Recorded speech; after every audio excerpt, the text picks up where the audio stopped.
जबरदस्ती आप लोग मुझसे संस्कार करवाने आए हैं? किस हक से आप लोग सब यहाँ आकर खड़े हो गए हैं? जब भूख और प्लेग जैसी महामारी गांव में फैली थी, तब तक दोनों जातियां साथ नहीं आई। और आज जब एक औरत की चूड़ियां तोड़ने की बात आई, तो सब एक हो गए। एक हो गए, वो भी जाने बिना कि मेरे साथ क्या हुआ है।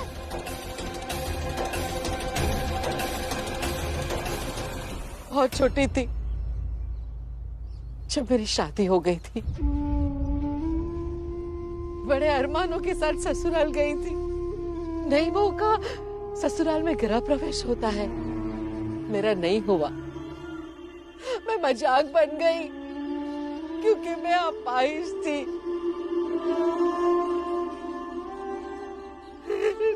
नई बहू को देखने सब आते हैं, लेकिन मेरी नुमाइश की गई। मुझे सबके सामने चलवाया गया, ये कहकर कि देखो देखो हमारी बहू एक पैर से कैसे चलती है। कभी देखा है एक पैर से चलने वाली बहू? और सब जोर जोर से हंसते थे।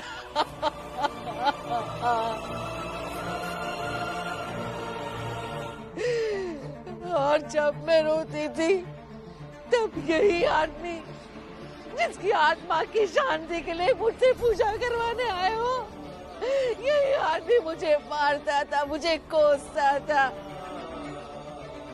कहता था कि उसकी किस्मत फूटी है कि मैं उसे मिली। मैं रोती रही, लेकिन मेरे साथ कभी प्यार से बात नहीं की। और एक दिन धक्के मार कर घर से निकाल दिया। ससुराल के सारे रिश्ते बहुत तेजी से आगे भाग गए। अगर भैया और बीबा भाई नहीं होते तो मैं जिंदा भी नहीं होती। और ये बच्चे नहीं होते तो मैं जीना भी भूल गई होती।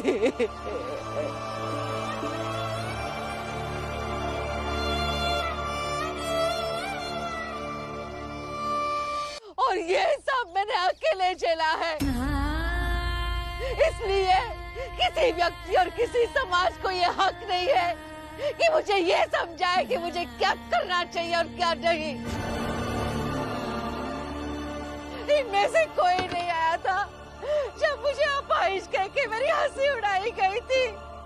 इनमें से कोई नहीं आया जब मेरे ससुराल वालों ने मुझे धक्के मार के निकाल दिया। इनमें से कोई नहीं आया था जब मेरे पति ने मुझे पत्नी मानने से इनकार कर दिया था। जब मुझे आप मेरा हक भी नहीं दिलवा पाए, अब कौन सा हक जताने आए हो आप लोग? जाइए यहाँ से, जाइए। कर्म अपनी जगह और भावना अपनी जगह। ये गुस्सा, ये नाराजगी बिल्कुल जायज है, फिर भी कर्म का पालन तो करना ही होगा। और सत्य तो यह है कि वो तुम्हारा पति था।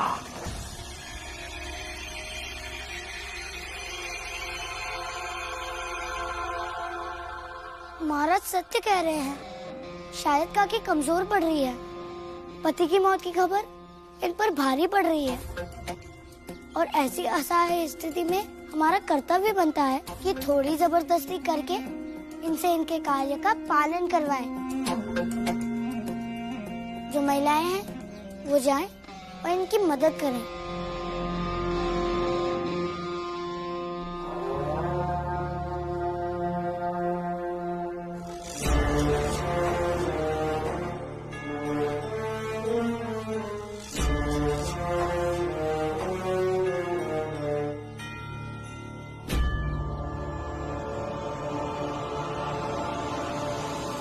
खबरदार, खबरदार! अगर मैं जान ले सकती हूँ तो जान दे भी सकती हूँ, लेकिन उस आदमी की आत्मा के लिए मैं कभी पूजा नहीं करूंगी।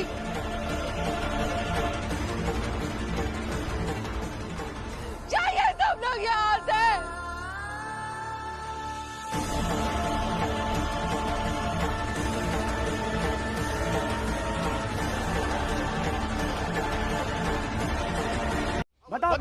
बताओ भीमराव, बताओ क्या करूं? बताओ मैं क्या करूं? भीमराव क्या करे? बताओ भीमराव, बताओ। बुआ चलिए।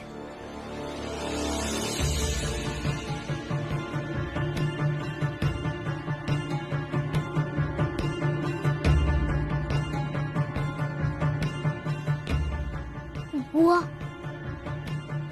मैं जानता था कि ये लोग कुछ ना कुछ तो जरूर करेंगे, इसलिए आप इन लोगों की बातों पर ध्यान मत दीजिए और ना ही ज्यादा सोचिए। आप अंदर रहिए, मैं बाहर इन लोगों से बात करता हूँ।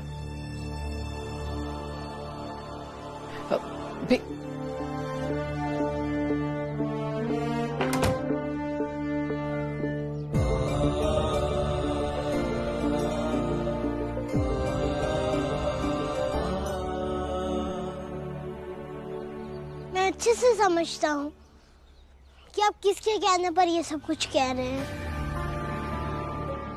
और ये भी समझता हूँ कि आपको समझाने से कोई फायदा नहीं है।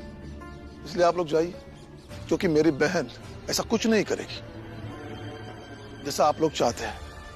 बाला भैया आप ही समझाइए अपने बाबा और बुआ को। इतनी मुश्किल से समाज की विभिन्न जातियों में सामंजस्य बैठा है और इनके कारण फिर से सौहार्द खराब होगा।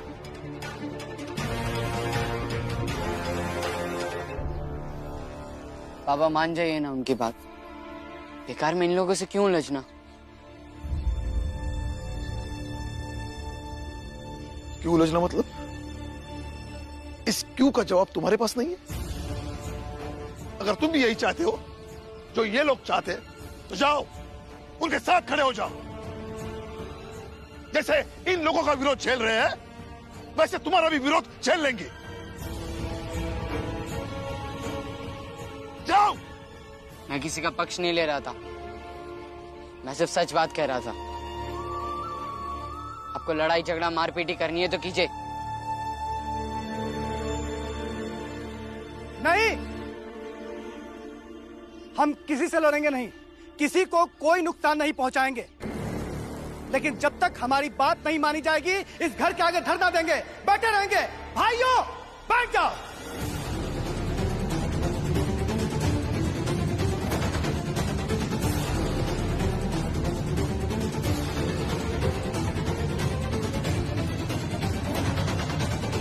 गलत मांग के लिए बैठना धरना नहीं बल्कि जिद होती है, और उस जिद के प्रति सहानुभूति भी नहीं रखी जा सकती। बाबा, आनंद भैया, हमें काम के लिए देरी हो रही है, चलिए काम पर चलते हैं।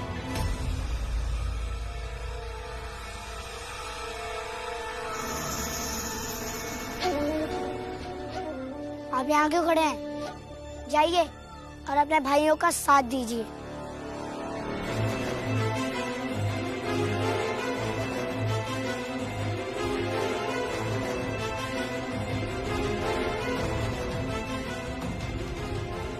क्या फायदा? भीम तो भाषण सुना के चला गया और हमारे प्रति तो कोई सहानुभूति ही नहीं है। इन्हें तो शांति प्रिय ढंग से समझाना ही बेकार है, इन्हें कोई फर्क नहीं पड़ता। क्यों पुरंजन, तुम्हारा तरीका आजमाए क्या? मारपीट, खून खराबा, बोलो। आनंद, भीम, तुम दोनों घर पर ही रहो, मैं काम पर जा रहा हूं। क्योंकि जो लोग बाहर खड़े हैं उनकी बातों का विश्वास नहीं किया जा सकता। बाबा, अभी कोई लड़ाई झगड़ा नहीं होगा, विश्वास कीजिए मुझ पर। इस बार उन्होंने हमें परेशान करने के लिए कोई नया हथियार चुना है।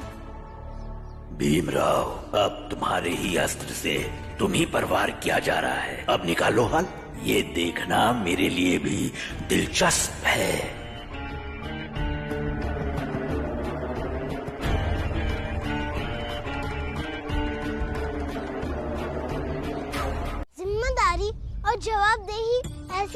से थोड़ी तय हो जाती है। जिम्मेदारी तुम्हारी हो या ना हो, हम लोग भूखे प्यासे यहीं बैठे रहेंगे। क्यों भाइयों? अरे बेशरम, तेरे जात वाले भी भूखे बैठे हैं। बाबा, अभी हालात बिगड़ रहे हैं। पहले हमारी जात के लोग हमेशा भीम और आपके साथ खड़े रहते थे, इस बार गोपाल के साथ खड़े। इससे पहले बाला, मैं नहीं चाहता कि तुम्हें बार बार डांटो, इसलिए चुप रहो। इन्हें बैठना है, बैठने दो। लेकिन भैया, लेकिन कुछ नहीं, इन्हें जो करना है करने दो। अरे शर्म करो बेशर्मो, अगर इनमें से किसी को कुछ हो गया ना तो हम तुझे छोड़ेंगे नहीं। क्यों भाइयों?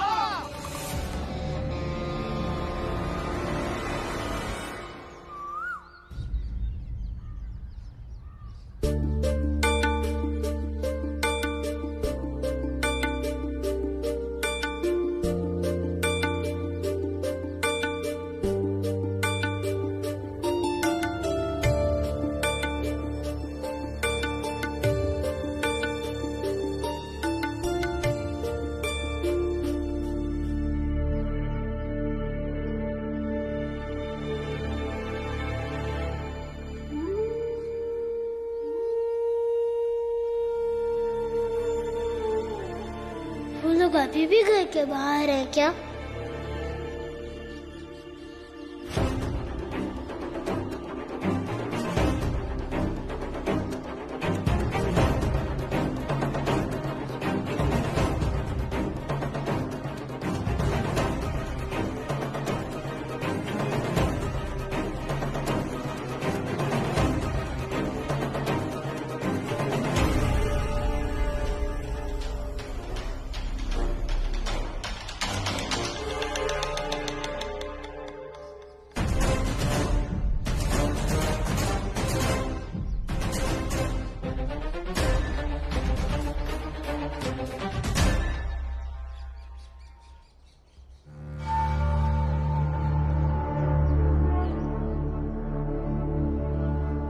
इसको ले लो, ले लो इसे।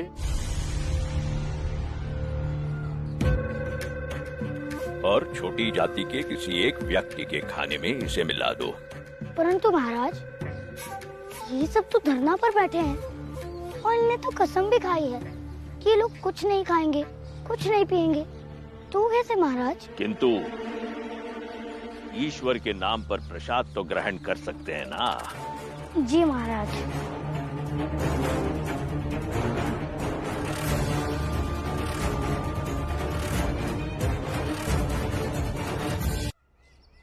ये लीजिए काका।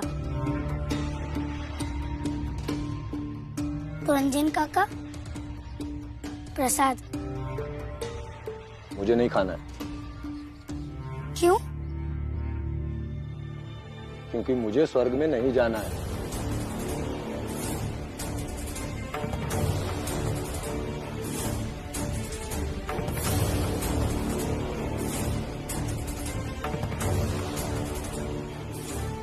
ये लीजिए काका।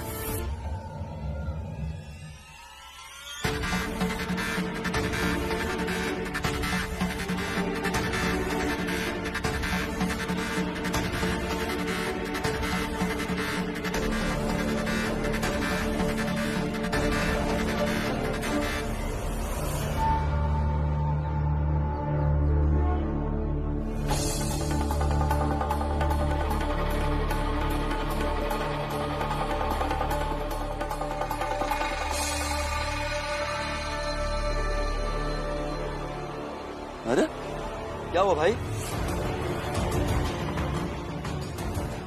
अरे क्या हुआ? अरे मुन्ना, क्या हो गया? क्या हुआ भाई?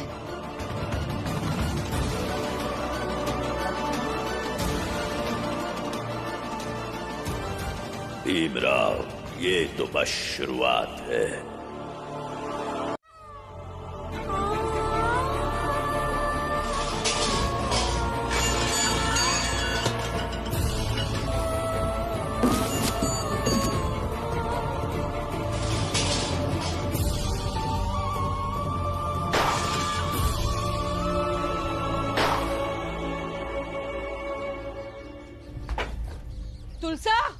तुलसा ये क्या कर रही है बेटा?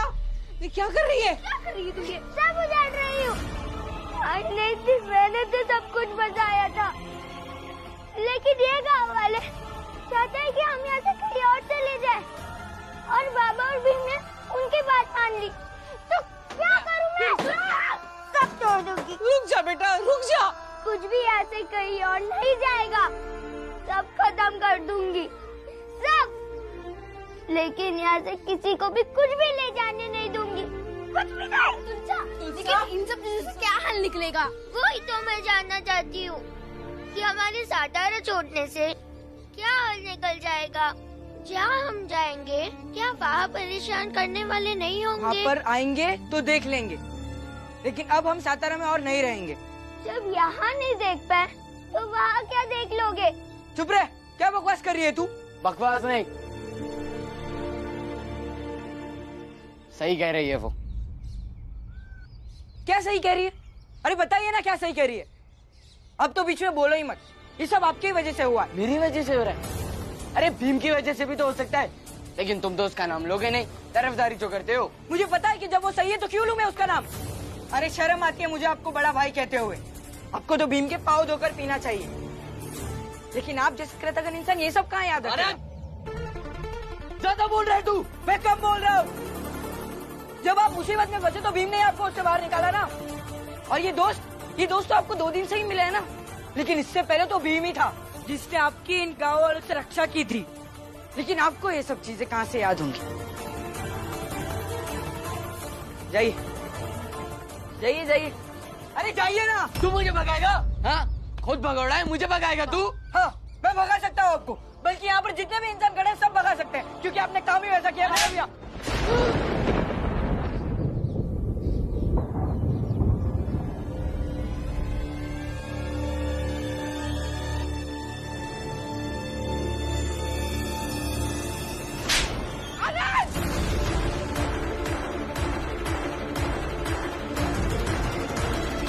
भाई हाथ उठाता तो आपने क्यों उठाया? आनंद, बाला छोड़ उसको। अरे बड़ी भाई पे हाथ उठाता है, बदतमीज। हाँ? तो आप भी मुझ पर मार गए, आप भी मुझे मारोगे क्या? अरे तुम दोनों मुझे कोई नहीं रोकेगा, जो समस्या है उसका हम सॉल्व करेंगे। हटो दूर, हटो। हाँ चल, मुझे भगोड़े मत बोलो, भगोड़े करके। आनंद, बाला छोड़ दे आनंद को।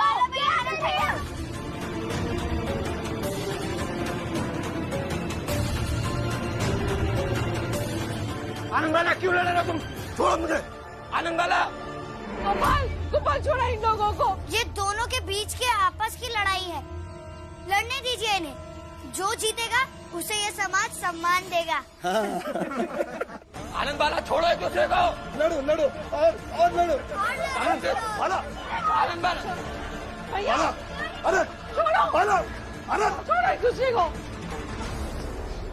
खड़े हो जाओ।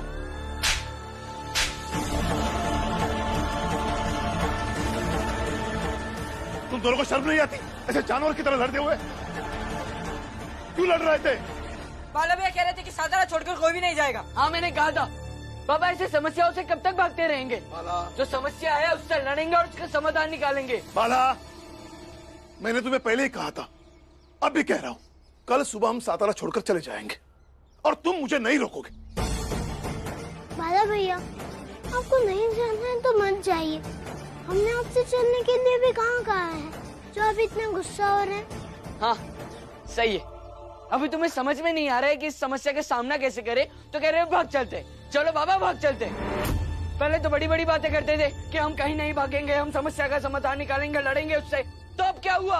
बाला भैया, ये भी एक तरह की लड़ाई ही है कि हम अपने मूल्यों से समझौता नहीं करेंगे, चाहे उसके लिए हमें अपना घर ही क्यों ना छोड़ना पड़े।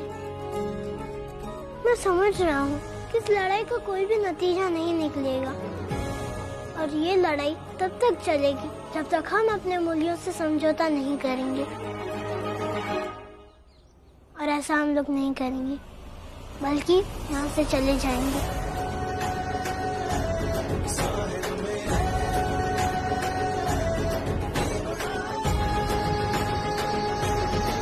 बाला भैया, अगर आपको हम पर इतना ही अफसोस हो रहा है तो हमें कायर होते हुए देखकर आपको दुख नहीं हो रहा? ज्ञान मत दे भीम। लड़ाई का मैदान छोड़ के तू जा रहा है, इसमें मेरी क्या गलती? मैं क्या कर सकता हूँ? अब इतना तो सोचिए कि आपके दोनों भाई क्यों कायर बने और क्यों लड़ाई छोड़कर भाग रहे हैं। बहादुर होने के लिए किसी के साथ की जरूरत नहीं होती है। बहादुर अकेला भी बहादुर ही होता है। अगर तुम्हें लग रहा है कि बुआ के साथ कुछ गलत हो रहा है तो यहीं रुको और लड़ो उनसे। भाग क्यों रहे हो? तुम सब लोग बहस मत करो। अब तय हो गया है, कल सुबह जाना है, मतलब जाना है। जिसको चलना है चलेगा, जिसको नहीं चलना है वो यही रहेगा। ना तो मैं किसी पर चलने के लिए दबाव डालूंगा और ना ही किसी को या रुकने के लिए दबाव डालूंगा। जाओ, सो जाओ।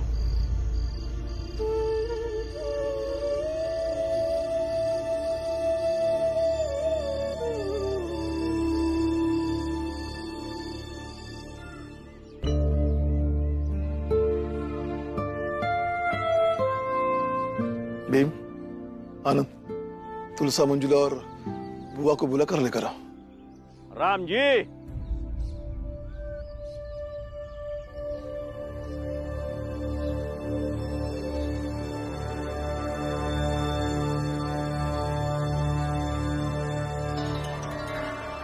हम ये सोच रहे थे कि इतने दिनों से तुम्हारे साथ टकराते टकराते तुमसे एक लगाव सा हो गया है,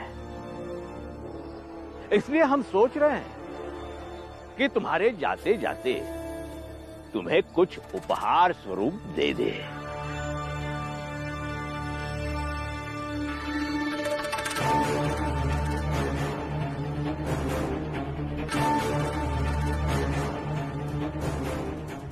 देख लो, तुम्हारा उपहार देख लो।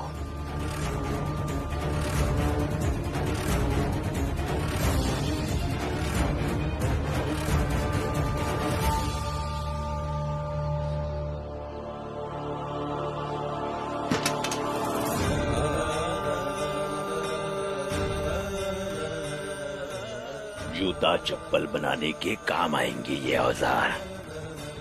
राम जी, इससे बेहतर तो तुम्हारा उपहार कुछ और हो ही नहीं सकता। अगर ये काम तुम तुम्हारे बच्चों को सिखाओगे तो तुम और तुम्हारे बच्चे जीवन भर सुखी होंगे। और इस तरह की स्थिति इसके बाद कभी नहीं आएगी कि तुम्हें मजबूरन किसी गांव को छोड़कर जाना पड़े।